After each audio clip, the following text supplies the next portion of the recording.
À l'intérieur de ces bouteilles d'eau, il n'y a pas que de l'eau, il y a aussi des morceaux de plastique. Une étude sur le sujet avec plein de graphiques qui sont hyper clairs et que perso je comprends parfaitement a été publiée dans la revue PNAS. Elle montre que nos bouteilles d'eau en plastique contiendraient en moyenne 240 000 fragments de plastique par litre. C'est 100 fois à 1000 fois plus que ce que suggéraient les précédentes études. Et toute cette contamination au plastique, elle viendrait à la fois de la bouteille elle-même puisque elle est en plastique et des différents processus de traitement et de purification de l'eau tout au cours de la production. C'est à 90% des nanoplastiques, c'est-à-dire des morceaux plus petits qu'un micromètre, c'est un millième de millimètre. 15 fois plus petit qu'un grain de pollen. Voilà, c'est tout petit. Et en vrai, on pourrait croire que c'est tellement petit que de toute façon ça peut pas vraiment nous faire de mal, mais au contraire, leur taille leur permet de se balader plus librement dans notre corps pour potentiellement atteindre jusqu'à nos organes. À l'heure actuelle, on connaît pas précisément les conséquences de la présence de ces plastiques sur notre santé, mais en attendant, peut-être qu'il faudrait boire l'eau du robinet. Et encore, il y a aussi un petit peu de plastique dedans. Bon, on va aller à la source.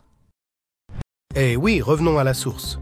Retour à la source, la définition même de Kangen. Alors buvez plutôt de l'eau Kangen.